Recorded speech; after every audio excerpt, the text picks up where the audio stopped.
It's the Opperman Report. And now, here is investigator Ed Opperman.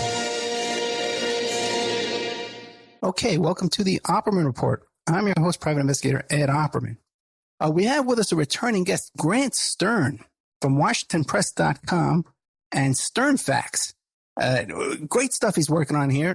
He posted it the other day on Facebook, and as soon as I saw it, I jumped right on it. Let's get him on the show. Grant Stern, are you there? Yes, I'm here. Hey, man, great stuff. I really love your work, man. We had Grant on before. Thank you. No, yeah, really. I had Grant on before about Rosneft, and you got to look at Rosneft. If you want to understand what's going on with all the Russian interference and stuff like that, it's not reported a lot for some reason, but Rosneft makes everything make sense. Oh, well, there's been actually a lot of action with the Rosneft deal. They've been they retraded the shares at a very minimal or modest profit to a Chinese holding company. So pretty interesting stuff there. I'm getting ready to do some sort of big update with that. Well, what does that mean? For your listeners, I haven't really told anybody about this, but I pitched it at whowhatwhy.org. Okay. They're a nonprofit journalism outlet out of New York. They're kind of like the New Yorker in the sense that they have a very in-depth editing process, and they kind of invited me to, write some stuff for their site. So that's kind of exciting. But I mean, nobody knows that. Only your listeners. Oh, thank you very much. And what does this mean if the Chinese are buying? What is that? How does that affect us? What does it mean? Well, I mean, if you look at what's been going on in just the last week, China's defense minister flew to Moscow and said, "Hey, we got your back if America gets aggressive." This is all part of their strategy to counterbalance Trump, because Trump is a problem. So Trump is pretty much creating enemies where there were none. He's running out and saying China's our enemy. So they're saying, okay, well, we have to oppose you now. And that's what's going on. Yeah, I believe China, too, said that they would cover Russia in Syria, too. They're getting involved in there. Did you hear that? No, I haven't heard about that yet, but it wouldn't surprise me. China's extremely practical. Okay, so now what is going on? The story is unsealed illegal deal. Trump's partner struck with federal prosecutors in WashingtonPress.com. But Felix Sater, the man with a get-out-of-jail-free card. Well, what's going on there? He's the guy. Yeah. Well. Where do we start? Yeah, right. So I tootled over to the Drudge Report to see what they were up to. And the top headline, Comey calls Trump a mobster, something along those lines. And that's very, very accurate, actually, much more accurate than I think people appreciate. And the reason is his long-running ties to this man, Felix Sater, who he tells a lot of tall tales. And we know a few things about him. There are some people that know more about him, but they can't talk. The courts have silenced them. And that's really what that story is very much about. If you read to the bottom of that story, it explains how the judges forbade the lawyers in the case against all case law and all precedent from telling anybody about Felix Sater's secret work with the government. Okay? So that's an important thing to keep in mind, that the judicial system and the executive branch have teamed up to try and keep this guy a black hole, like a legal black hole. And there's a longer format story. I actually wrote that story in 3 parts on the sternfacts.com and consolidated it and condensed it into 2 shorter parts for Washington Press. They like shorter format, so 2,500 words is short form, yes. But in a longer format, I kind of go a little bit more deeply into how the same judge that gave Felix Sater a pass gave his father a similar pass. And each time they didn't properly consider the mandates of federal law that require victims' notice and restitution to the victims and heirs of those victims for crimes. So Felix Sater's father, who was also a Russian mob associate, he got the same deal from the same judge. And and here's the thing, this same judge is notorious for giving out these sweetheart deals to mobsters. He sentenced Samuel O'Connor, which is actually a case that many people may not know Robert Mueller prosecuted, Really? but they always expected that Sammy the Bull was going to do some time, and this judge gave him probation. And frankly, it's an unusual situation. But as I've written, it violates the separation of powers. Judges don't have the power to ignore what Congress says. And to take this all a step further into the political world, to explain something that happened in the recent past that didn't seem to make a lot of sense, amongst many reasons, but this was an important one. The last attorney general took an unusual amount of time to get confirmed. Right. Not Sessions, Loretta Lynch. Well, Loretta Lynch was the presiding U.S. attorney in the Eastern District of New York, which is Brooklyn and Long Island and that area. She was the U.S. attorney there, and she participated in fighting to keep Sater's record sealed personally. In fact, 2000 press release that she put out, this is in stories and stuff. 2000 press release that she put out named Sater as one of the convicted defendants. But I think that was by accident, But it was out there. It's public. You can still find it on the Washington Post's website, right? So, it tells you this is a crazy situation. It really literally goes all the way up to the top. So when she was getting confirmed by Congress, Senator Chuck Grassley, who is the head of the Judiciary Committee right now, the Republican senator from Iowa, he actually wrote these, and he was very upset not to answer. And I concluded in my story, she dodged the question, which was asked: did Felix Sater get a fair deal, or did people get hosed? And when you have something like a situation where an official proceeding is being derailed, Robert Mueller is investigating that. In a different instance, it's called obstruction of justice. And if you multiple incidents of obstruction of justice, a pattern in practice, an association of people, in fact, not necessarily organized or in paper, that's called a racket. Racketeering influenced corrupt organization. And there's an act for that. That's the mob law. So, it's very interesting that what we've uncovered there, what these judges showed us through censorship, could actually be the key to unraveling a judicial racket in Eastern New York, because there's not a lot of reason these judges should be, censoring this stuff. There's only so far you can go and still be a democracy. And frankly, they're just not paying attention to the laws as written. The judges don't have discretion to do that. A judge has a lot of discretion in between the lines. But when it comes to something black and white, like notifying victims and giving them a hearing and ordering restitution, there's just no choice. And I included the counterexample of one of Sater's other cooperating defendants from his original scam in the 90s, and he was ordered to pay $40 million in restitution. Sater got ordered to pay a $25,000 fine to the government. But there's a story that goes with that, and it's it's one of those things. It's a 3-part story, 2 parts on Washington Press.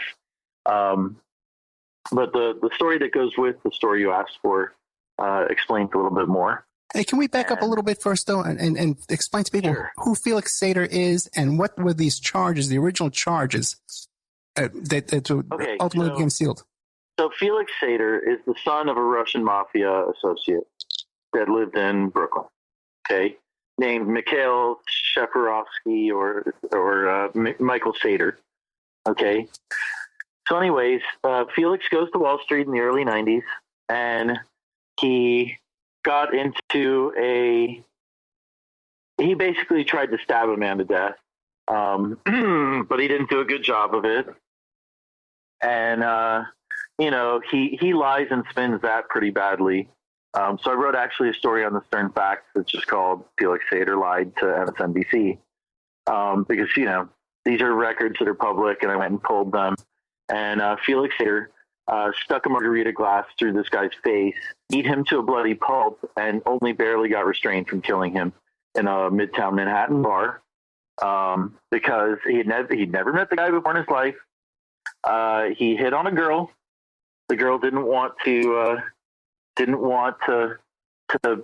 him. So she went and talked to some other random guy at the bar. and Felix Sater attacked that guy because girl talk. So, after that, he's a convicted felon. These are not easy convictions to get out of. And I should note, Felix's lawyer at Moses and Singer, I believe, his name is Wolf. That was his lawyer back in 1994, at least. He represented Sater in the appeal of that criminal conviction.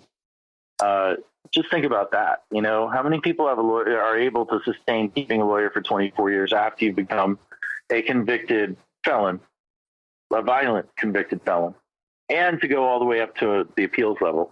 So anyways, that happens. He should have been banned from Wall Street altogether, but there's a few exceptions to what you can still do if you have a felony record.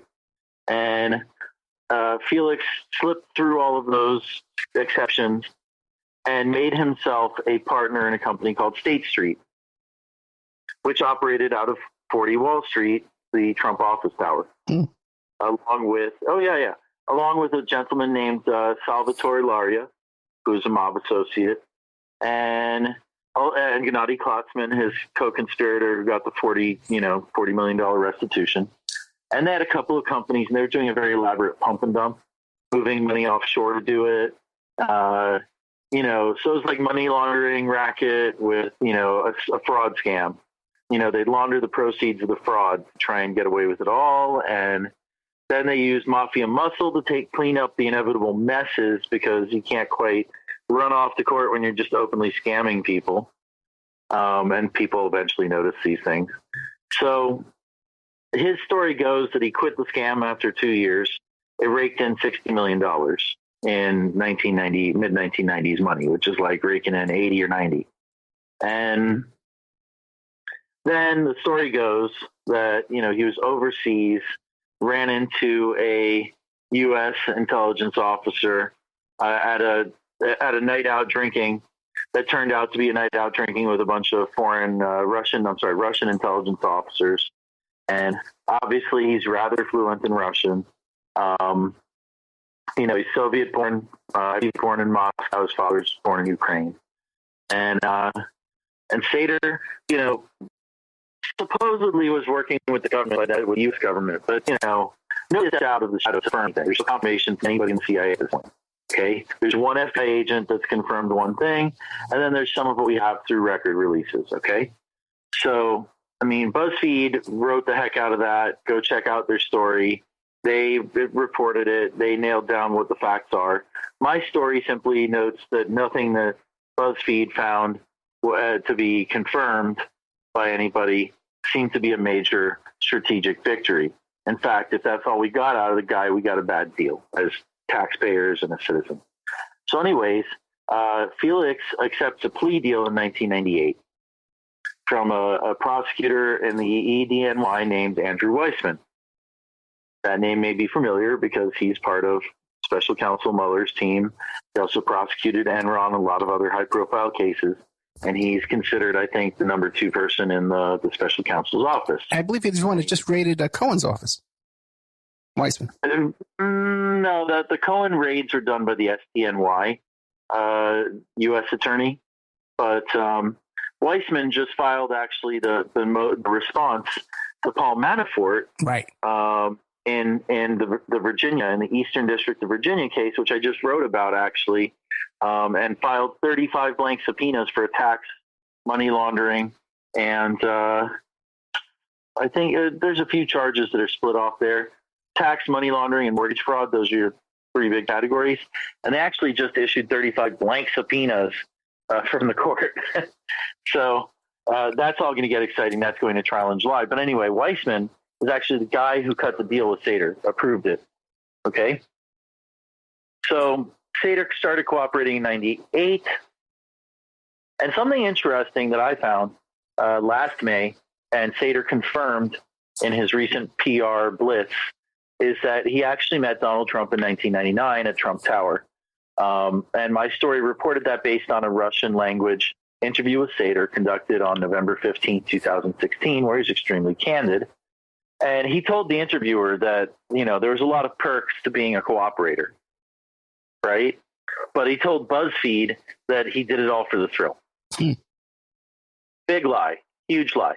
And that's the thing with these kind of guys, you have to be really on top of them because they're going to lie. They are going to lie. If they know you don't know what's going on, they are going to lie. And MSNBC, BuzzFeed, ABC, CNN. CNN, I thought, did the best interview overall, Chris Cuomo. But nobody was prepared to fact check him in real time, which is too bad because it's not easy. But it's like, these people have like unlimited budgets. I'm just a guy. So anyway, I'll tell you this, though. Sater came off very confident. He came off very confident and convincing. And like he has no fear. He has no fear of being any. Right. He's already made his deal. He has no fear. That's the impression that I got. Actually, it's like I agree with you, and that's what confidence men do. Con men, confidence men are con men. Okay, and yes, he went out there to project a confident image. But one of the things I did with my reporting, especially in the MSNBC story, which you can find at thesternfacts.com, is to get the images of his tells. Because, even a con man has tells. In fact, Felix Sater has quite a few tells where you can tell that he's lying or, trying to think of something that's evading him or trying to make sure that he's keeping his story straight. And, like if you look at the image of that photo, he's just looking off to the side very oddly. And that's because he's like that. He's a shifty guy. But he's honestly one of the smartest criminals I've ever seen. Oh, yeah. Read about it. So anyways, Sater met Trump in 1999. People did not know about that. And I'll just mention because it's important to the big picture. This is from my May 2017 story about Sater and Trump, which is really good reading, and I suggest it. Meet the Russian mobster that advised the Trump campaign, which proved to be true. He was working with, Michael Cohen throughout the campaign. Michael Cohen was half campaign, half Trump organization, a murky situation at best, and probably something best to be avoided. But, Donald Trump got hit with a fine from FinCEN in 1998 himself, the Financial Crimes Investigation Network, Enforcement Network, and they're the ones who police money laundering. And he got hit with that fine, money laundering fine at his Taj Mahal casino. And just think about this. From 1990 to 2010, Donald Trump was under continuous investigation from the IRS CI. Okay? Continuous investigation. And nothing happened. In 2010 to 12, they went on site. And then in 2015, they issued a fine. Oh, wow. So, it shows you how, I would say that Trump's relations with the government started in the 1990s early. And, Felix Sater came along. It's just odd that they both got hit with, enforcement actions right at the same time. And then the next year they met each other. I think that's a little bit too curt. Yeah, considering the importance and breadth of the story. Yeah, and Sater claims he just walked up to his office and knocked on the door and just introduced himself. That's his official story, Yeah. Well, it sounds to me like somebody helped him. Yeah. Somebody said you need to do this. So, Donald Trump. He meets Sater in 99, and then they start doing the Bayrock Company in 2001 or 2, and Felix is telling people, if I say it, it's going to be a Trump hotel, that sort of thing. And then in 2004, something extraordinary happens. A man who used to do business with Vladimir Putin suddenly showed up and turned Trump into a big reality TV show. The Australian producer, Mark Burnett. Oh, yeah. The deal immediately preceding NBC's The Apprentice was a deal that he inked with Putin. They brought in an intermediary, and that guy, the next thing he did was turn Donald Trump into a reality TV show star. You're saying that Burnett had a deal with Putin before he did The Apprentice show? Yeah, it's in the New York Times. I had no idea. We're here with the excellent journalist Grant Stern from the WashingtonPress.com and the SternFact.com. Yeah, you got to follow him on Twitter at Grant Stern because he's got the best stuff out here on all this Russian stuff. You left us off that Burnett and Putin had a connection before The Apprentice. Where were you going? Yeah. I mean, this is, I actually wrote a really long story on it last year. What I'm going to do is to make it easier, I'm just going to tweet it out for everybody. So you should follow me at Grant Stern on Twitter. Okay. And I'll push that sucker out right now. Did you know? Because it's really, it's just kind of nuts when you look at the timeline of it, like how this stuff kind of goes, this way and that way. Yeah, no one talks about that connection. Yeah. So anyways, Burnett turned Trump into a star in 2004, and the business kind of took off, because for like a year or two, Trump had like a really shiny top 10 brand name because of the television show. Yeah. And I mean, it's come out recently that, like they built a set at Trump Tower because his offices were too crummy, and, they made him into a celebrity. Okay. And that's what they're supposed to do. It's drama. It's television. It's entertainment, but nobody ever imagined that people would take this entertainment so seriously. Anyways, like they sold a building in Panama, which you probably have heard about because now, the Trump lawyers are threatening people in Panama saying do this or else, and asking the president to undo a court decision, which he has no power to do. That building is a haven for money laundering and international drug traffickers. I mean, we're talking about Panama. Like, it's already that. It's a beautiful building, 70 stories tall, unobstructable water view. And, the Trump name has been removed from the hotel portion. Not sure about the casino yet. There's a casino in there, though, which most people don't know. But they brought in about $70 million in profit from that. And there's been a series of investigative reports. Global Witness reported on it, Reuters and NBC, MSNBC. And then, right around that time is when they hatched the idea for the Trump Soho. And what they did was they put together an unusually complex real estate deal that actually did take quite a bit of skill to kind of jerry-rig together. It was a terrible idea.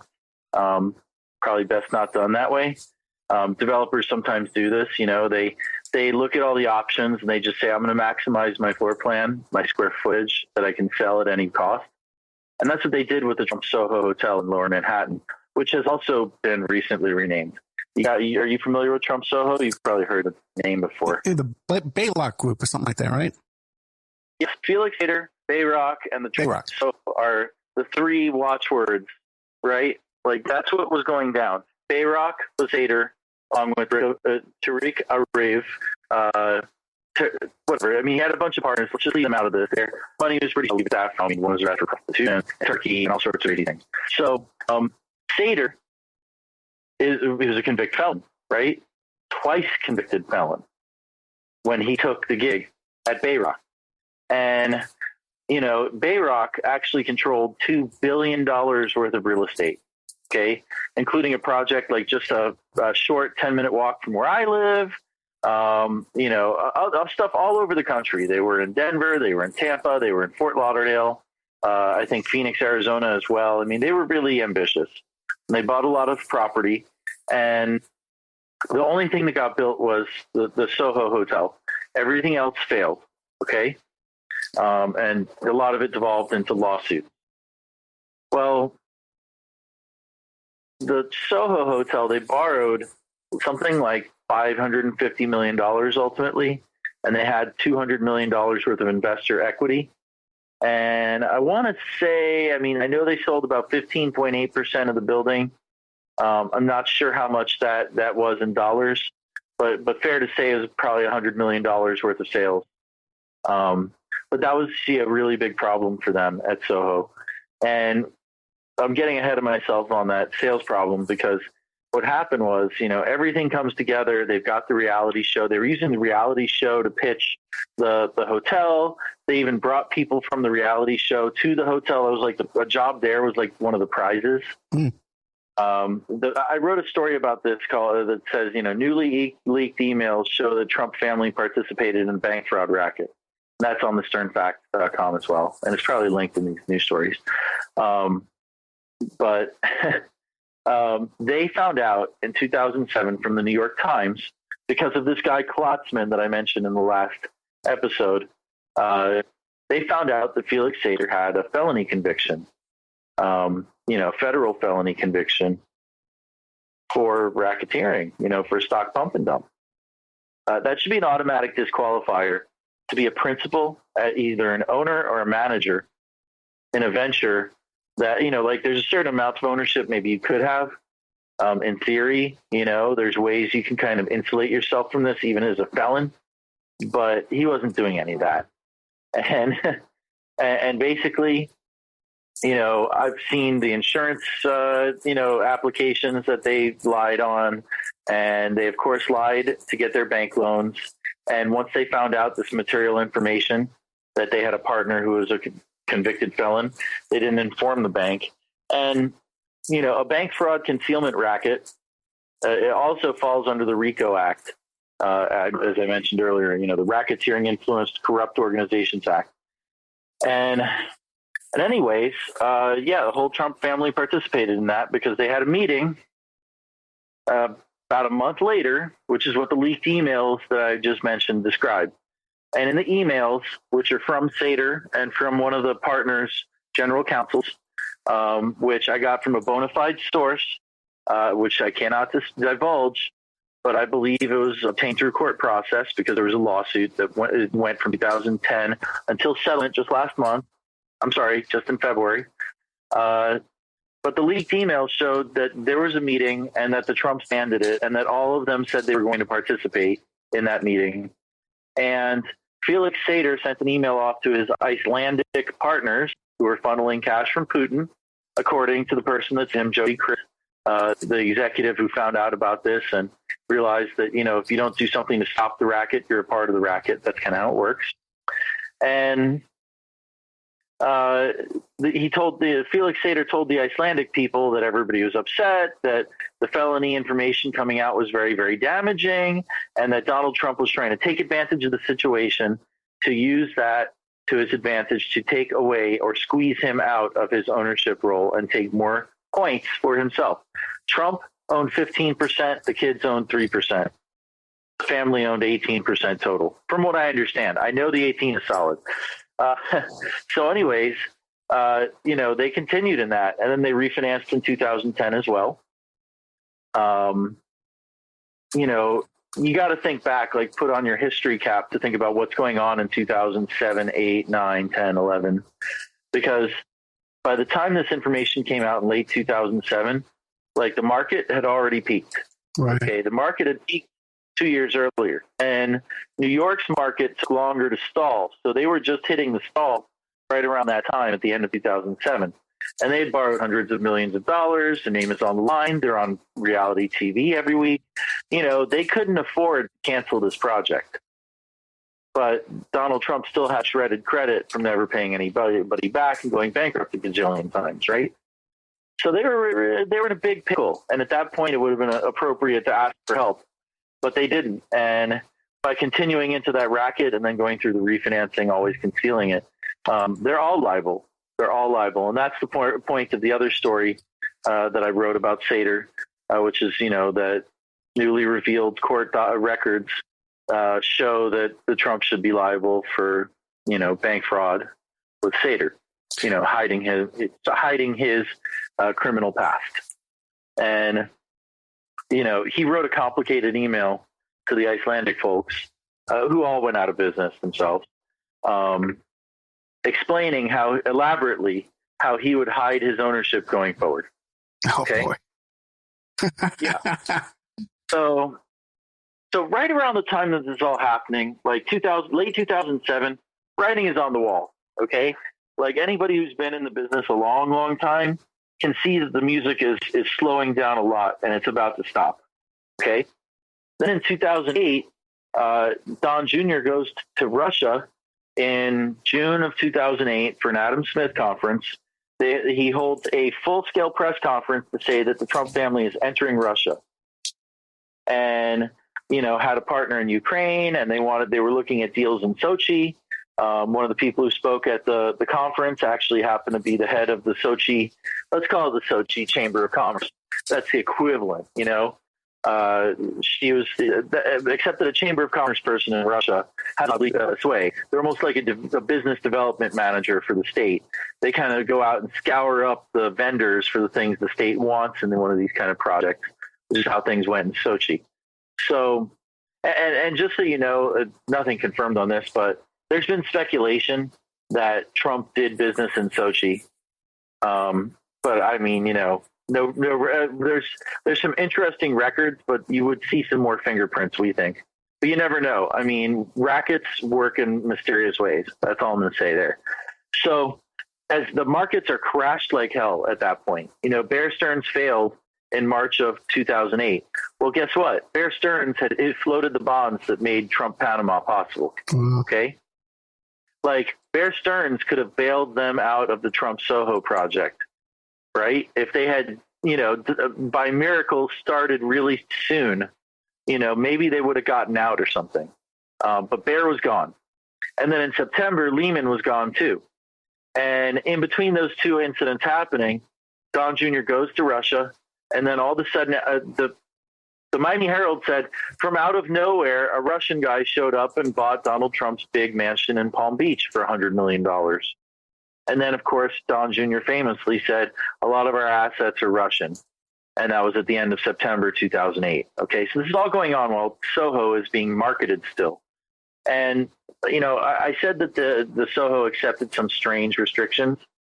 Let me ask you, Ed, if I told you that you could buy a condo, but you could only occupy it for a maximum of 120 days a year or 29 consecutive days out of any 35-day period, would you be interested?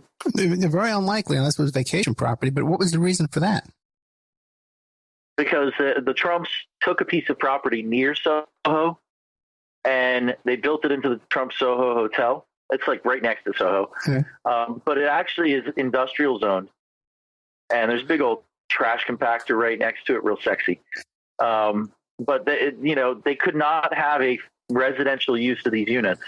Otherwise, they would not qualify for their zoning, and they wound up accepting these ridiculous restrictions, which they don't keep up with very well. Yes, big surprise. Right. They've been fined $500,000 by the city. The neighbors hate them, blah, blah, blah.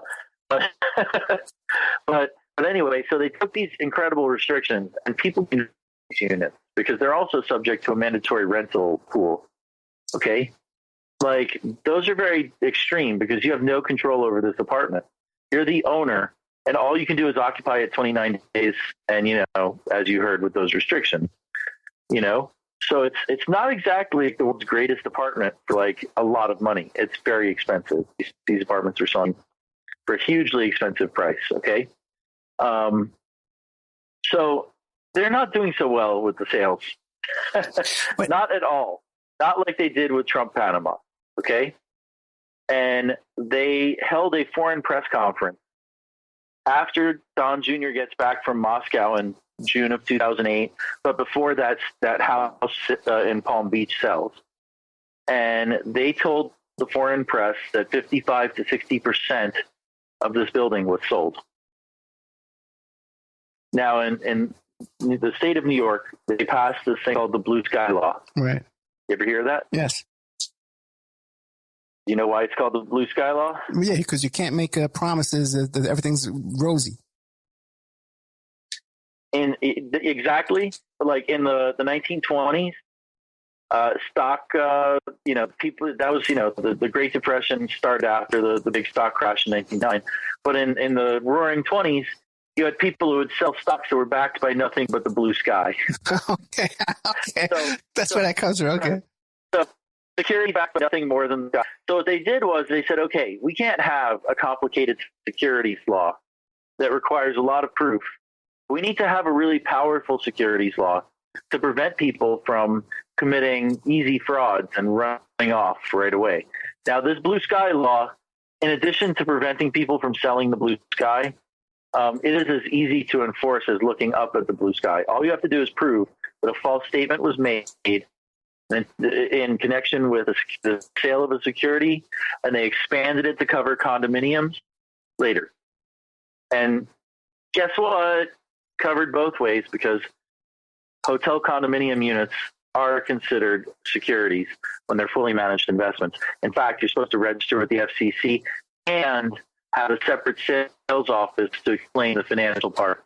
Wow. So it's a very specialized sale and development that they put together. I'll give them credit. You have to know to be able to put something complex like that together. But they may not have done that part right. I wasn't there for that, and I'm not vouching for it. What I am saying is that it's complex. And the simple part is they lied. They lied a lot. And Cy Vance, the Manhattan DA, was investigating them. Then mysteriously, he had a meeting with Mark Kasowitz, who had donated $25,000 to him. The maximum that he'll accept, legal maximum, is $50,000, which is pretty crazy for a prosecutor, for gosh sakes. Mm-hmm. Well, they returned that money from Kasowitz, and he gave it back to them a few months later. They kept it. And in between all that happening, he didn't present any new information. Career people wanted to go after Don Jr. and Ivanka, but Vance wouldn't go after them. And it was in the wake of an epic fail against Harvey Weinstein, of all people. They got away with murder there, so to speak. And in between all of that, there was a civil lawsuit by the people who had bought the units who wanted their money back. But what's important about the percentage of units sold is that 15% is the minimum threshold to begin selling and closing these units. Like, you can't close the sale if you have less than 15% of a condo sold. Right. It's pretty much unheard of to sell off units when you have 15% sold, because there's different ramifications to, doing that. I'm not going to get into it. It's real complex, but your taxes can go up as a developer. And there's certain guarantees that you're on the hook for. And it's just, it's better to sell out when you have like 50 or more, 50%. But those statements are definitely material to the value of these units, right? So they got out of that somehow. But in the midst of all that mess, they got sued by an insider who they screwed, a guy named Jody Chris. And litigation lasted from 2010 to 2018. I interviewed his lawyers. They were only able to give me like a little bit of story, like what you pretty much see in my written story. The very nice comments about how sunshine is great, because they've been gagged. But they were on the case for a long time, and another firm came in, and then just recently, everything was confidentially settled in February. Okay, a massive multi-year racketeering, fraud, and unjust enrichment lawsuit. So that has been ongoing this whole time. That kind of kept the battle going. But after 2010, Sater was ejected from Bayrock at some point and became a senior advisor to the Trump company, like Trump organization. And you've probably seen the business card. I made this image that's kind of made the rounds with the business card and a photo of Trump and Sater arm in arm. So, he became a senior advisor for a couple of years. And all of this time, Sater was working on Moscow Tower projects. He tried to set the tower up in 2004. He took Ivanka and Don Jr. to Moscow in 2006. They met with this corrupt developer named Mikhail Babel, who's wanted right now for embezzlement. And he's a Deripaska lieutenant. Then in 2008, they tried again with the press releases and stuff. And they were working with this guy, Pavel Fuchs, Fuks, who was the developer of Moscow City, which becomes relevant later. Then, in 2013, Miss Universe happens. And just to kind of fill in some blanks here, Donald Trump hired Roger Stone and Sam Nunberg in 2011.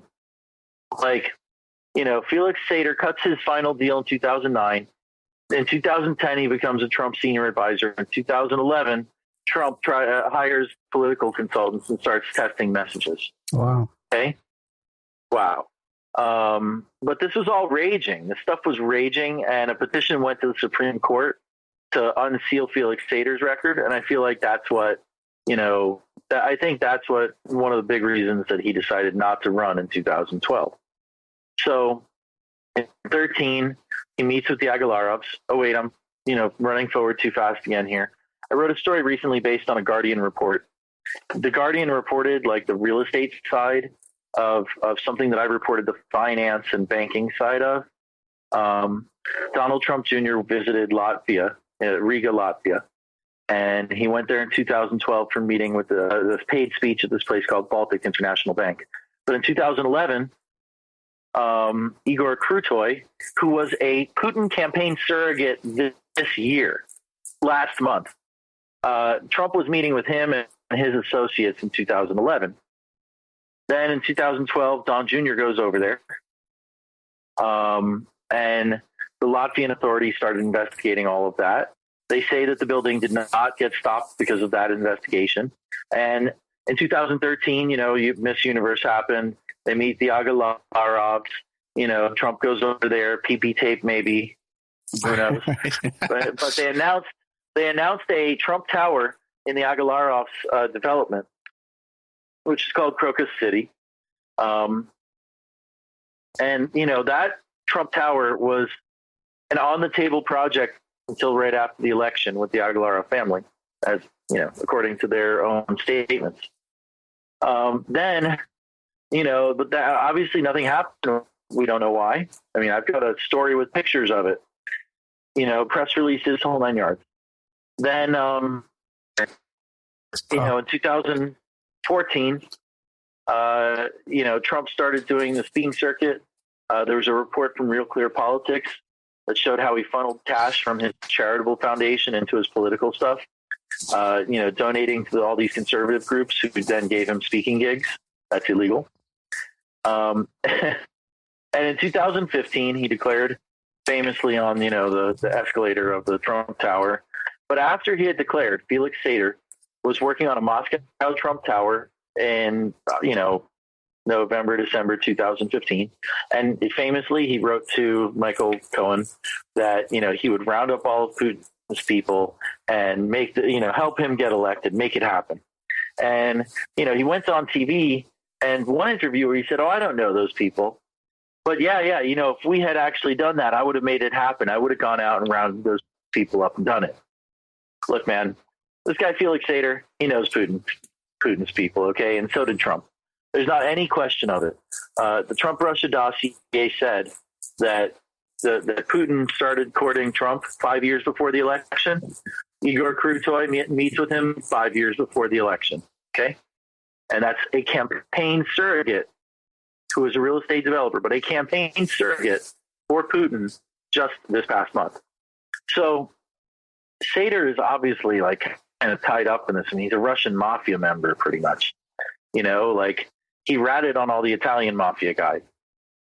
Sounds like a good strategy, right? So get immunity, take out your enemies. Right. Well, in 2015, all that goes down, and Sater is emailing Michael Cohen during the campaign about a Moscow Trump Tower deal in Moscow City, which was Pavel Fuchs's, big project. He ran that whole district. It's like a planned high-rise district. I mean, it's got they were talking about putting up a 60-story tower and branding it, with the Trump name. But Fuchs objected to the commission structure, which would have cost them $80 million to brand, the Trump Tower in Russia. So anyways, all that's going on. We don't know the real story behind the Trump Tower in Moscow during the campaign. That sounds really, really suspicious. They were working with a company called IC Expert. IC Expert is run by a Cypriot lawyer.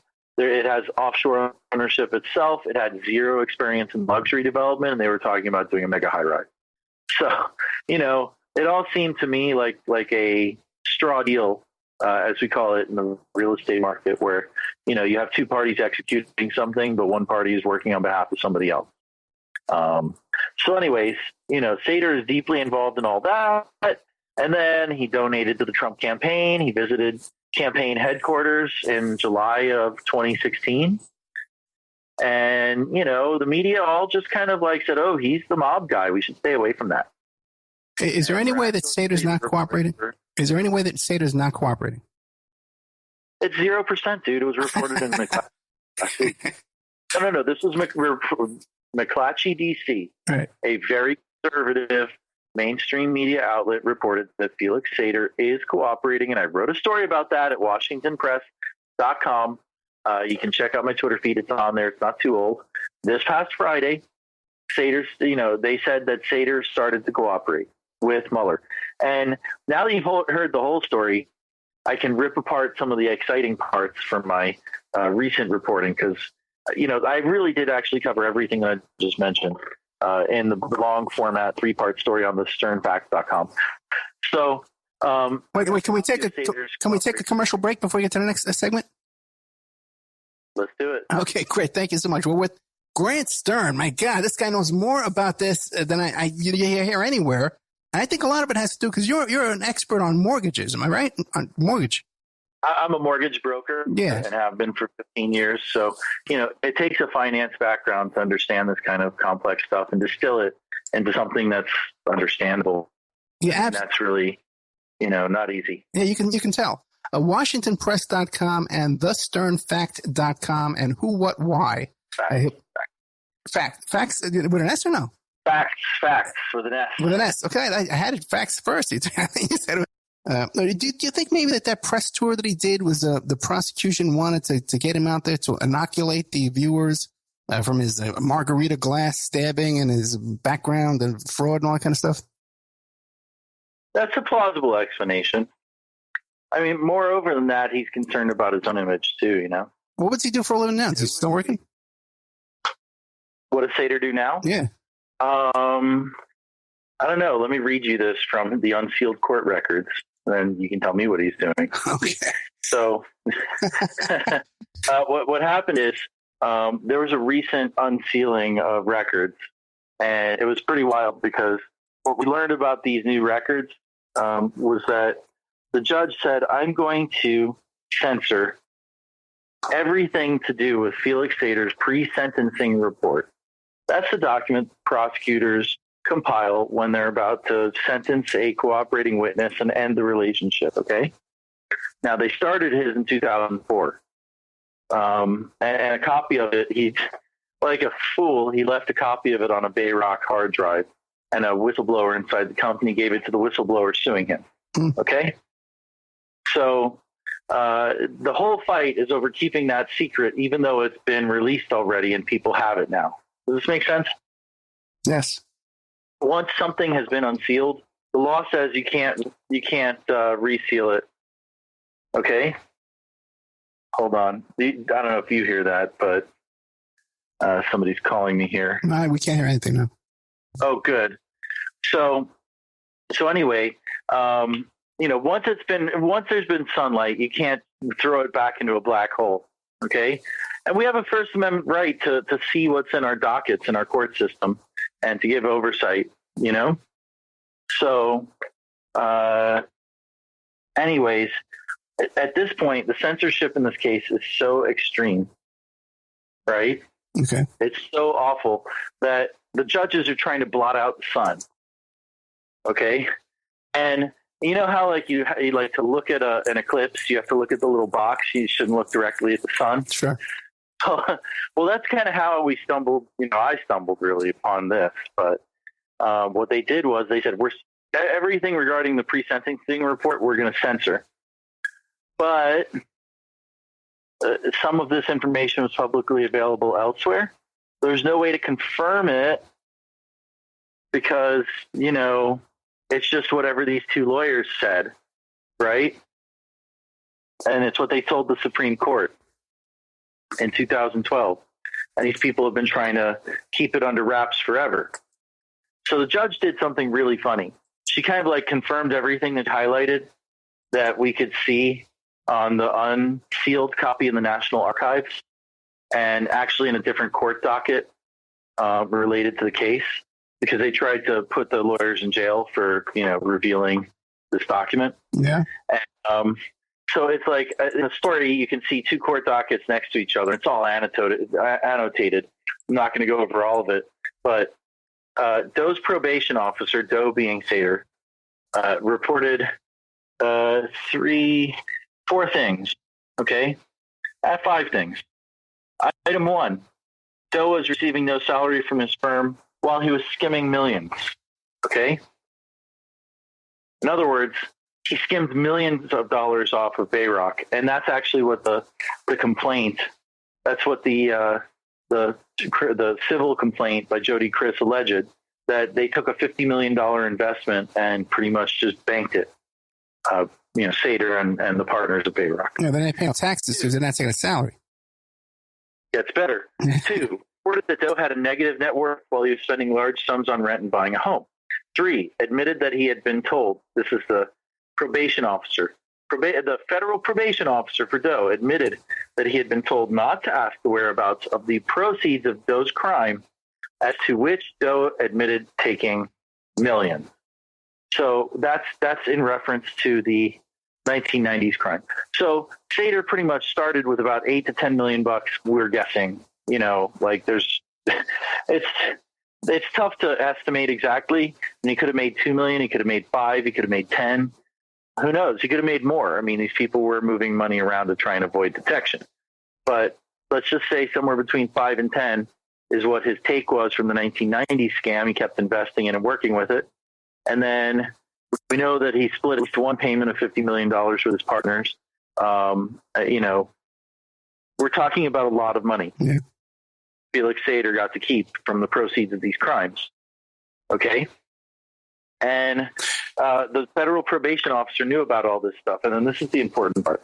Number 4, admitted knowledge that Doe was hiding his conviction from his firm, partners, and victims. The federal government knows that Felix Sater was running a bank fraud concealment racket. Okay, they know it. That's it. There's nothing for a prosecutor to prove here. In those documents, who was he ratting against in the case to get that kind of a deal? Well, you see, that's the thing. He ratted out like 17 mobsters in the first case. But then, he says that he's like a CIA asset, but there's nobody confirming that. Nobody confirming that. And until we get a copy of the pre-sentencing report, we're not going to be able to confirm what he did or didn't do to get his deal. Mm. You catch me? Yeah, I did. That's why I thought it was secret, because that would obviously let some cats out of some bags. But, it's not going to be secret forever. I promise you that.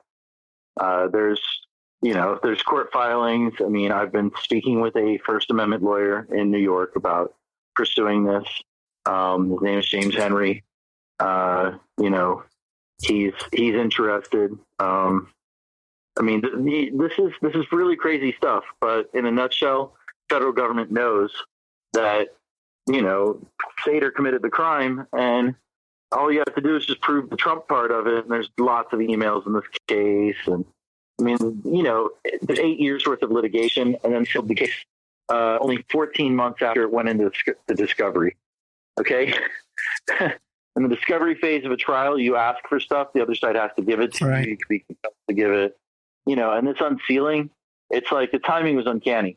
Judge announces I'm unsealing stuff on February 10th. February 17th, I get a threat letter from Sater's attorney on a Saturday night on President's weekend at 6:00. He says, we will taking appropriate action.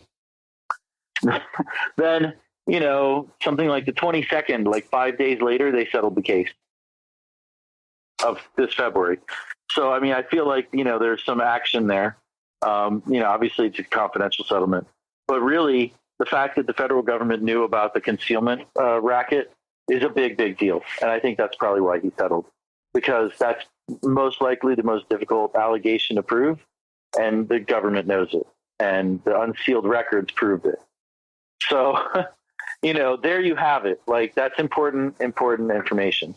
But what's most important about Sater cooperating and why he's cooperating, and by the way, I just tweeted out, so your listeners can kind of check this out. I just tweeted out the 2 stories about the bank fraud stuff and the story about Sater cooperating. And inside the Sater cooperating story, there's a link, and the link is to his cooperation agreement, which nobody else has really reported that I know of. Okay. So the cooperation agreement is really explicit. He promised to give restitution to to his victims. And that's the 5th item in the list I was reading to you from, that he agreed in writing to give restitution to the victims that he later screwed. The $40 million.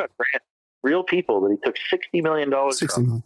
They said 60 in the cooperation agreement. Everybody else said 40.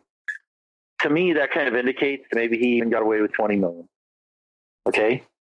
But anyway, I digress.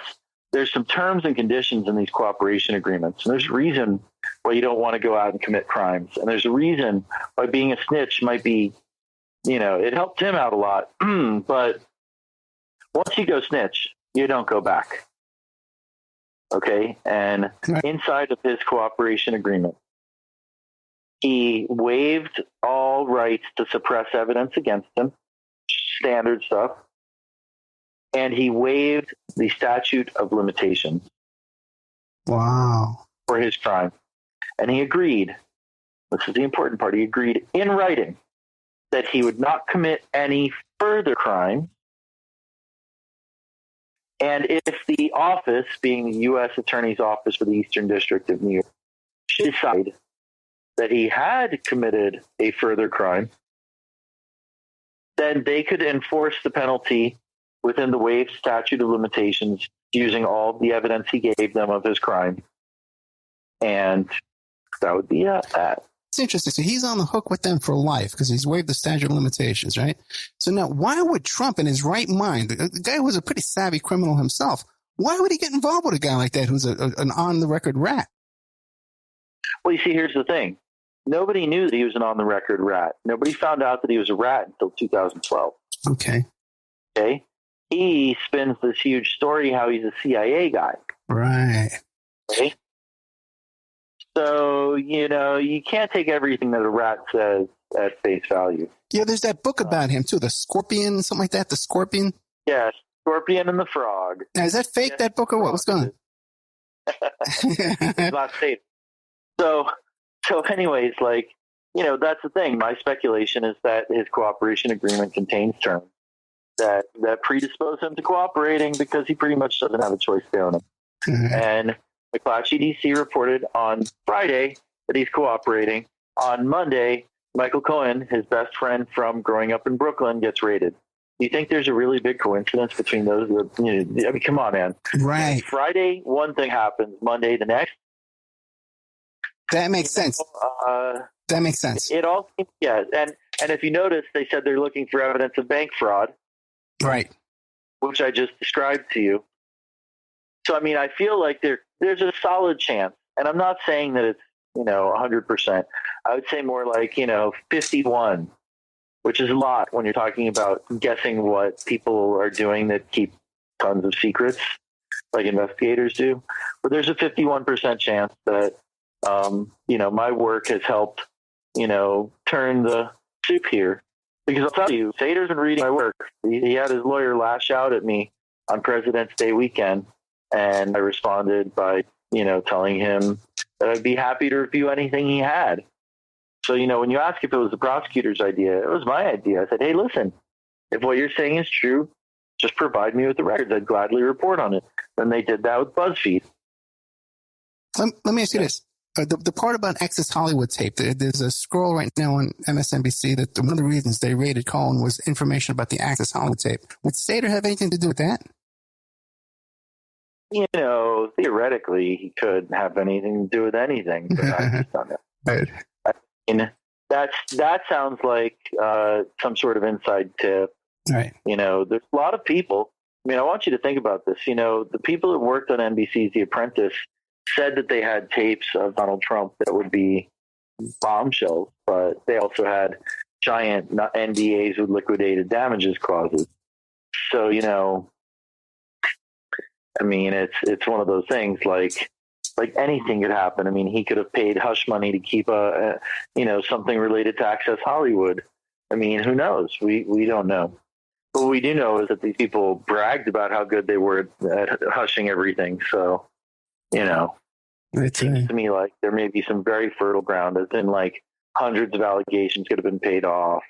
I mean, they could have been paying off reporters. Who freaking knows, man? Yeah, people are not exactly the most scrupulous bunch. Yeah, if this is what we know on the surface, you could just imagine what they're working on behind the scenes. Precisely. I mean, this is, but I've definitely dug under the iceberg and cracked the sucker in half. Now, you're doing great work, man. You're doing great work on this. I can't thank you enough. We went way over the time. You wanted to give me a half hour. You went 90 minutes. I won't tell anybody, I promise. Yeah, listen, thank you so much, man. How can people get a hold of you? What are you working on next? You can get a hold of me on Twitter at Grant Stern. That's the best place to go. No spaces, at Grant Stern on Twitter. And working on next. Oh boy. So I don't want to overly excite your audience, but I'll tell you exactly what I'm working on without giving it all away. Okay. Let's see. The KGB connections that one of Facebook's largest early investors had. Really? Yeah. Like nobody else has this guy's backstory. We've got it. Everybody else has to like 1995 or so. And they don't have the important parts. Also, how about we know the guy that introduced Alexander Torshin to American politics and presumably to the NRA at some point. Like he was a Republican, a real Republican, so a real insider. Not the guy that the Washington Post reported, not that comedic Tennessean, somebody serious and in D.C. So we have we have their identity. That's not in question. It's a matter of finishing the reporting because it's so complex. There's so much more going on there. And I take pride in presenting a complete and understandable story, not just here's a little slice. Gotcha. So that's a good story. Mother Jones asked me for that one and I'm going to give them a crack at it, but I need to finish it. It's detailed work. And let me see, the same guy, we have a copy of his book. And he has a book that is unlike any other because this gentleman wrote a book called basically How to Lobby in America, How to Influence American Politics. Wow. And his publisher is the Russian Foreign Ministry. Not a lot of books written about lobbying in America and published by the Russian Foreign Ministry that are totally, totally innocent. You know what I mean? I know what you mean. And I mean, that's just, that's the way I see it.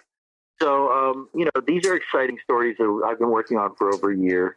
The Sater story has been, I would say 8-9 months in the making, 10 months in the making. And other people have bits and pieces, but I don't think anybody has put all of them together in the manner that I have. And, there's, if you just go to the sternfacts.com, you can find, I would say about 6 or 7 stories. It's just one long blog roll style front page. And for your listening audience, this is not done yet, but I'm setting up coalitionreport.com and dworkinreport.com, which is going to be a podcast and news aggregator website. And that's all going to launch in Q2 of this year, which is this quarter. But, the sternfacts.com has all of that. It's one page. If you just hit Control F and look for Sater, or Soho, there's a lot of stories on this, and you can follow it longitudinally from bottom to top and really get an idea of what's actually going on out there. Grant Stern, thank you so much, man. And keep us posted, okay? If something new comes up, we'll put you right on here. Alrighty, Ed. Thanks for having me on, and thanks for bringing my stories to your listeners. It's a pleasure, and we'll get to the bottom of this one day. I believe it. Always great stuff, and you're right on the edge, man. I really appreciate it. Thank you so much. All right, Ed. Have a great one. Good night. Well, there you got Grant Stern, man. Grant Stern. Check out, just Google Rosneft, Trump, Grant Stern. You read the whole Rosneft story, which explains everything. And then now all the stuff, he's right on top of this Felix Sater thing. And just like he said, the Sater's emailing him, 5 minutes after the story's up.